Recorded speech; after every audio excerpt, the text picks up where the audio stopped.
మెదక్ జిల్లా బీసీ సంక్షేమ సంఘం నూతన కార్యవర్గాన్ని రామాయంపేట మండల కేంద్రంలోని బీసీ సంఘం కార్యాలయంలో నిర్వహించారు. క్రమశిక్షణ విభాగ్ జిల్లా అధ్యక్షుడిగా పోచమ్మ గణేష్, జిల్లా కోశాధికారిగా దామోదర్, రామాయంపేట పట్టణ శాఖ అధ్యక్షుడిగా రాము, జిల్లా కార్యవర్గ సభ్యులుగా రమేష్ ను నియమిస్తూ జిల్లా అధ్యక్షుడు గంగారం నియామక పత్రాలను అందజేశారు. ఈ కార్యక్రమంలో బీసీ సంఘం నాయకులు శేఖర్, నరేష్ తదితరులు పాల్గొన్నారు.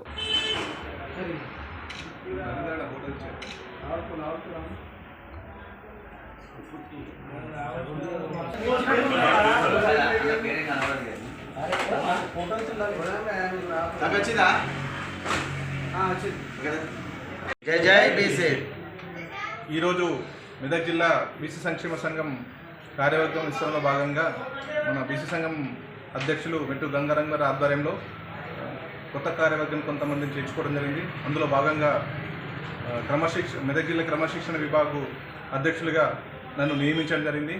మరియు సోదరుడు కుంకు దామోదర్ చారి గారిని జై బీసీ, బడుగు బలహీన వర్గాల ఐక్యత, బడుగు బలహీన వర్గాల ఐక్యత. ఈరోజు మెదక్ జిల్లా రామాయంపేట పట్టణంలో జరిగినటువంటి బీసీ సంక్షేమ కార్యక్రమంలో బీసీ సంక్షేమ అధ్యక్షులైనటువంటి గౌరవనీయులు పెద్దలు మెట్టు గంగారాం గారు ఈరోజు నాకు అనగా సుంకో దామోదర్చారి గారికి జిల్లా కోశాధికారి బాధ్యతలు అప్పచెప్పడం జరిగినది.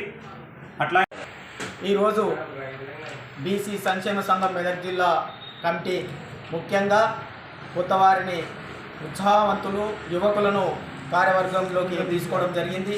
ముఖ్యంగా బీసీ సంక్షేమ సంఘం విభాగ్ క్రమశిక్షణ సంఘం విభాగ్ అధ్యక్షులుగా శ్రీ పోచమ్మల గణేష్ గారిని ఈరోజు అధ్యక్షులుగా నియమించడం జరిగింది.